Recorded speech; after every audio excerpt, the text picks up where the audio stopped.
Ave Maria, cheia de graça, o Senhor é convosco. Bendita sois vós entre as mulheres, e bendito é o fruto do vosso ventre, Jesus.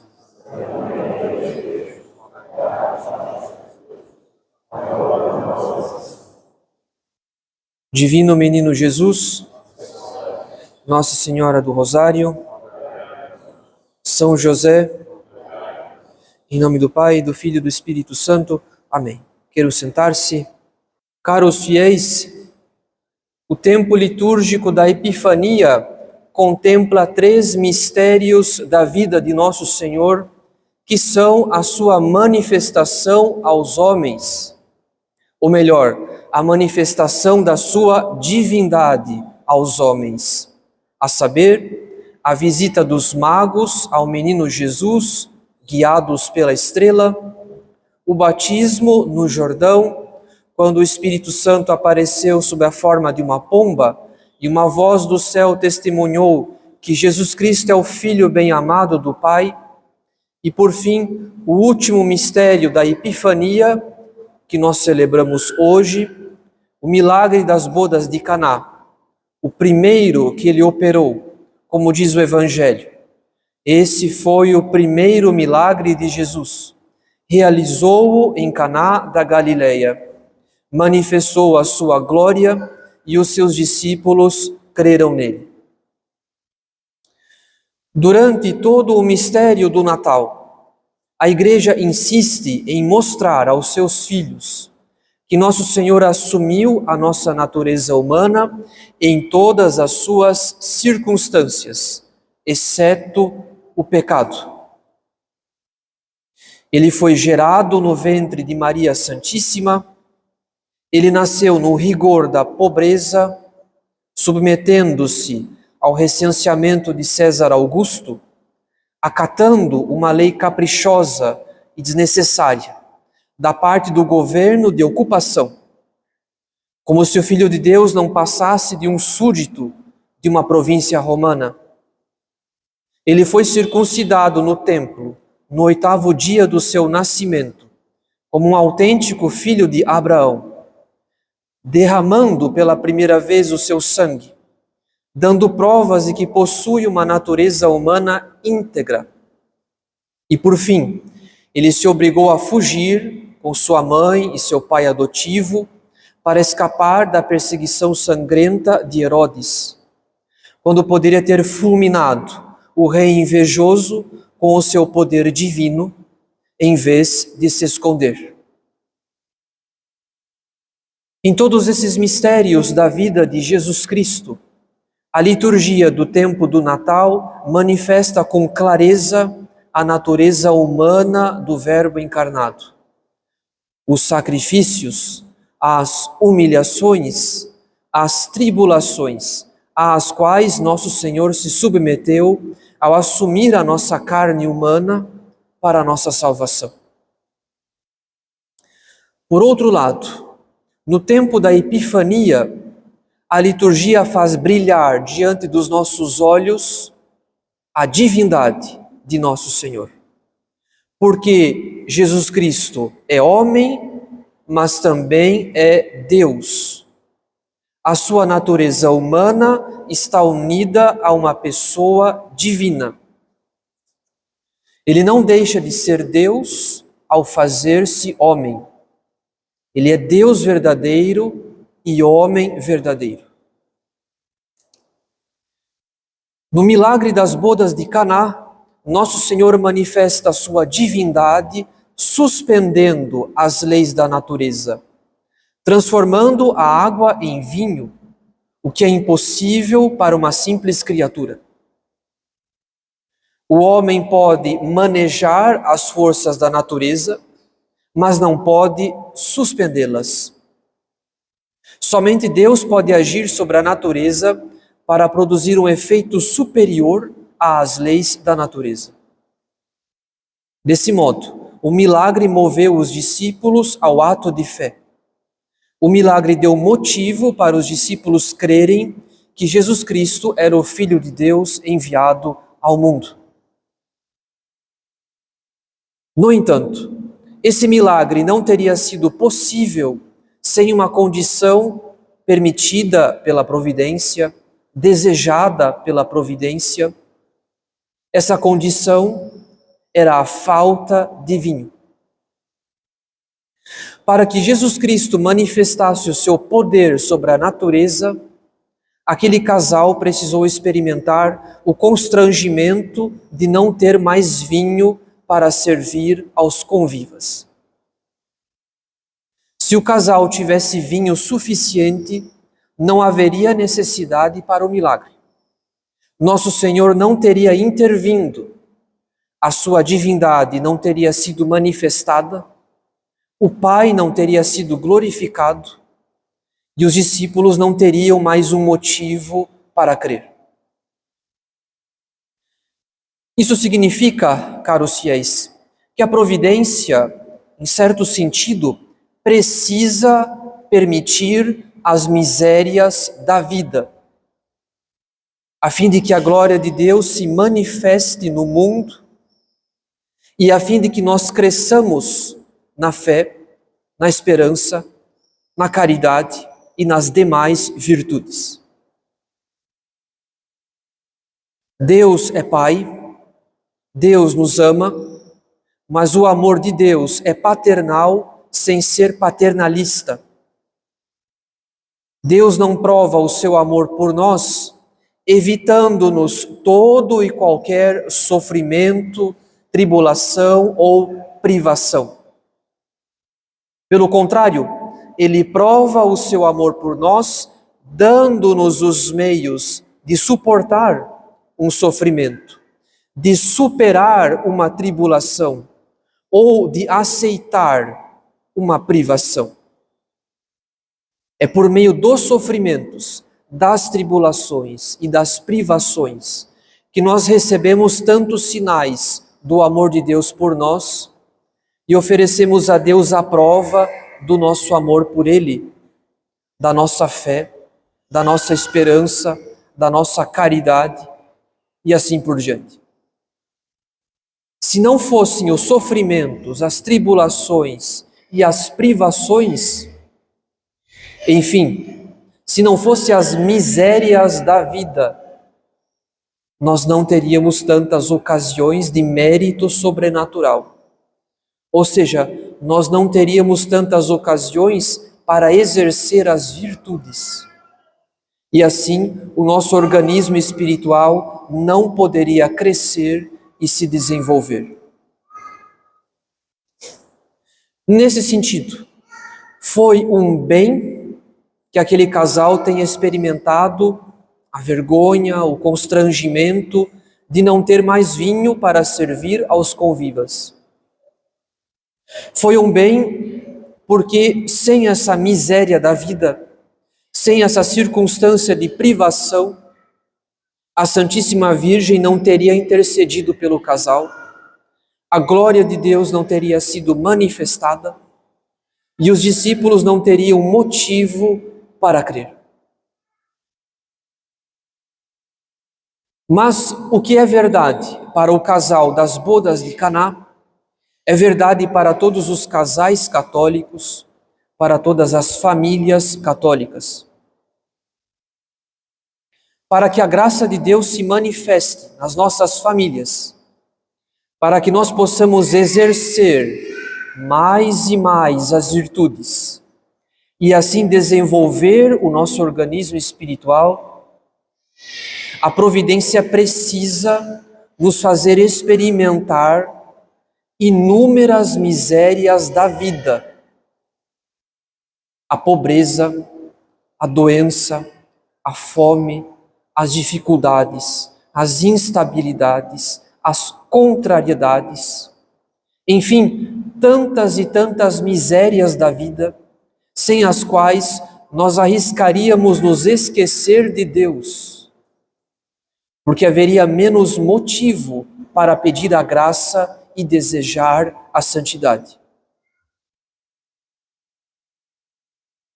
Na verdade, caros fiéis, orgulhosos como nós somos, o nosso amor próprio não teria freios se a providência não nos enviasse cruzes, se nós não tivéssemos que experimentar sofrimentos, tribulações ou privações, o que torna a vida do homem sobre a terra um combate constante, como lemos no livro de Jó, quando ele diz: não é acaso uma luta a vida do homem sobre a terra?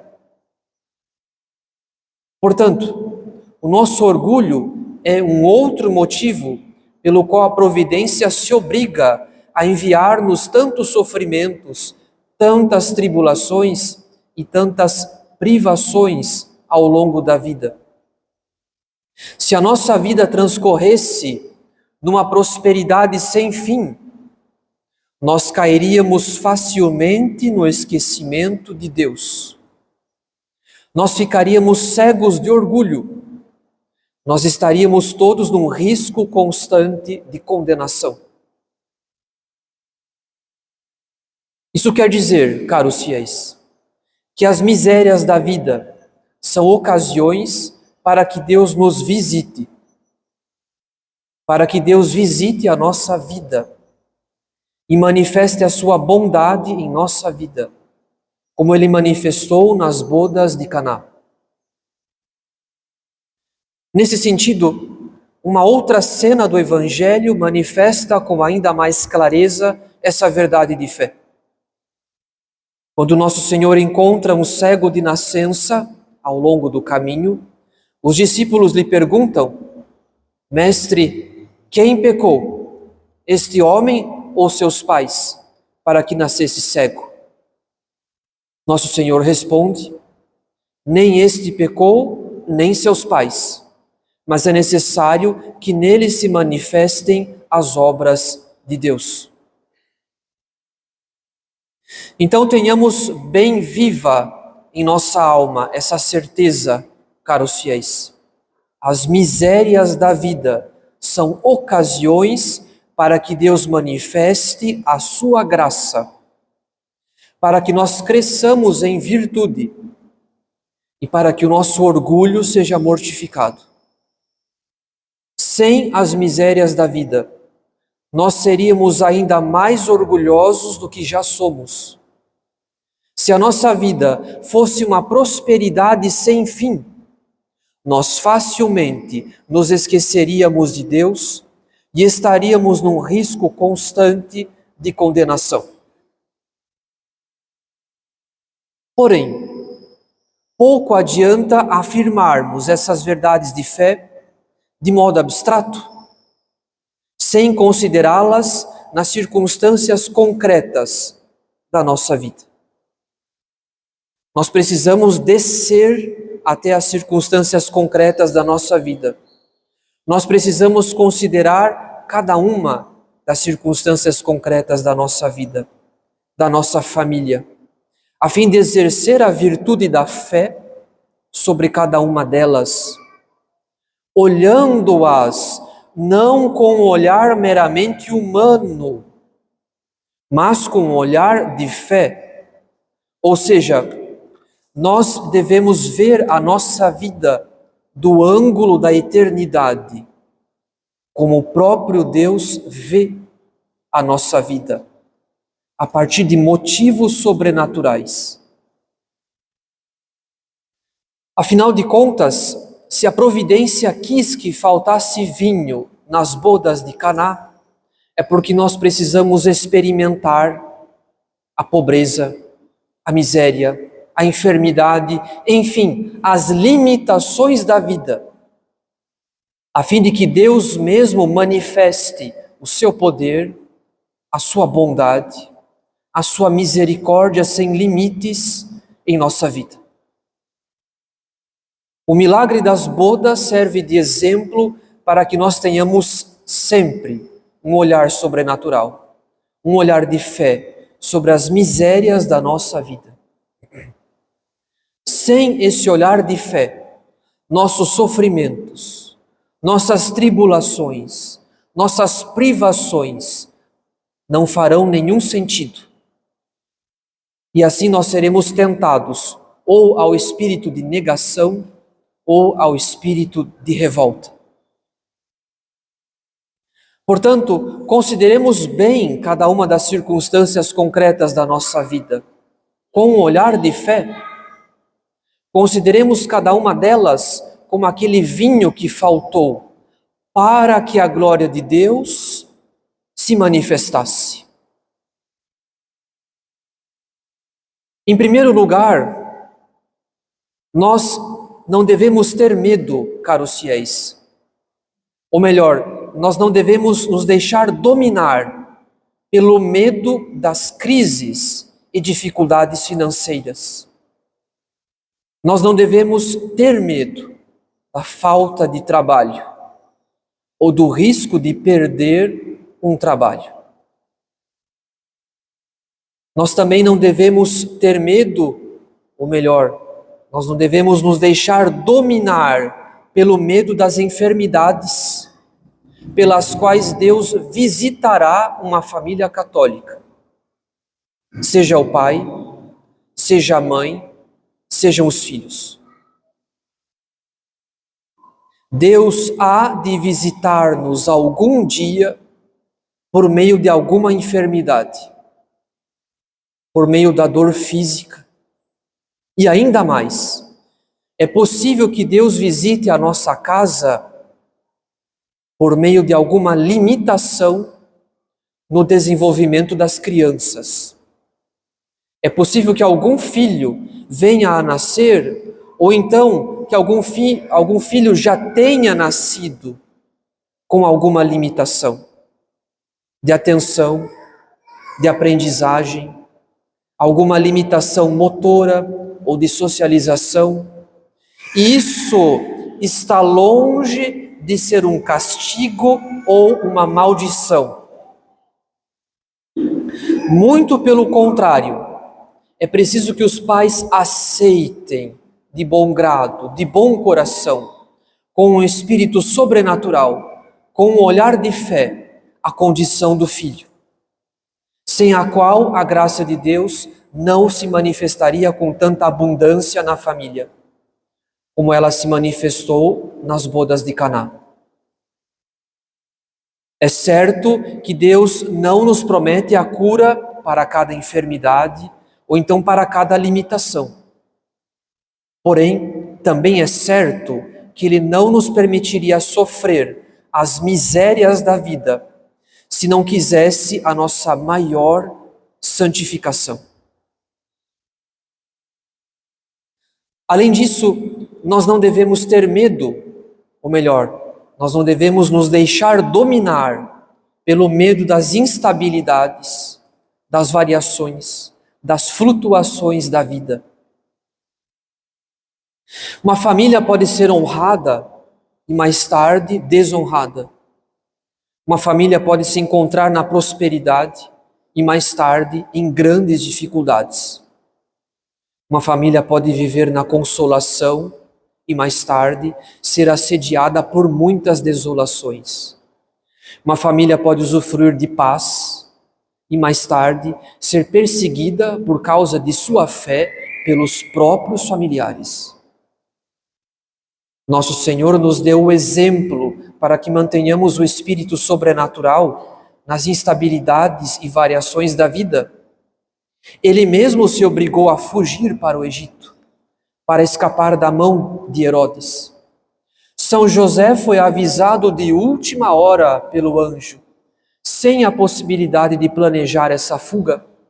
E assim a Sagrada Família viajou para uma terra desconhecida na calada da noite, sem saber qual seria o dia de amanhã, confiando inteiramente na providência, pois traziam consigo o Verbo encarnado.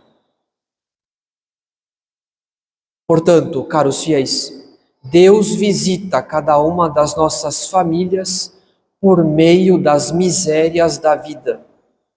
E por isso convém que as nossas famílias não sejam perfeitas. Para que nós possamos desejar de todo o coração a perfeição da graça, a perfeição da caridade, convém que as circunstâncias da nossa vida não sejam perfeitas. Ou seja, convém que nos falte alguns bens nessa vida.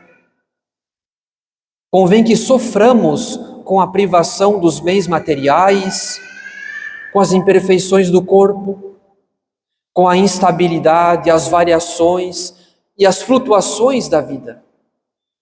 Enfim, nós precisamos aceitar que a nossa vida não pode ser e não será perfeita na terra, pois a perfeição pertence ao céu.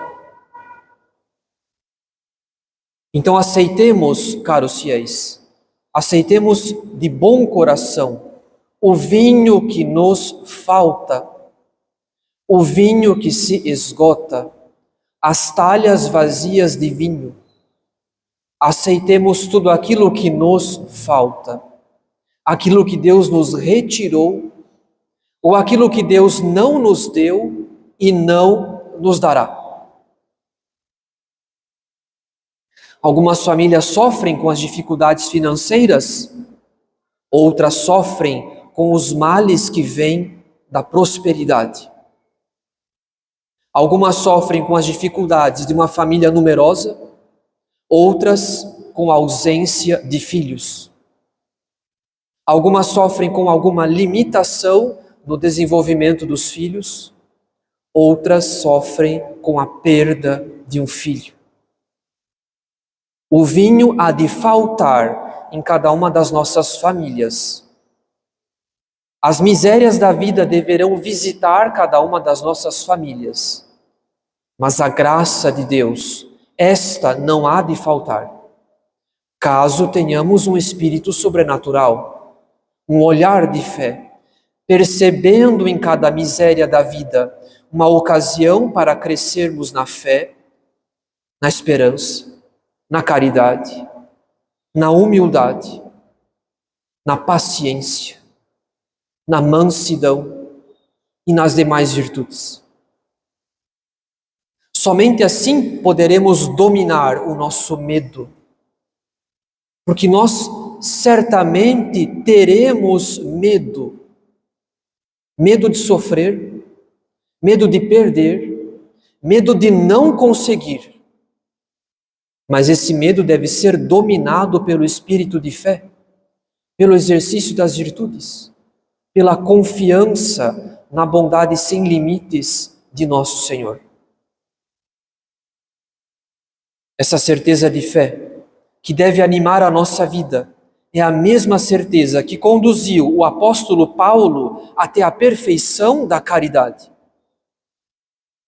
Nós sabemos, pelo testemunho de São Paulo, que ele foi ferido com um espinho da carne, uma tentação que o assediava, a fim de impedir que a vaidade o corrompesse por causa das grandes graças que ele tinha recebido.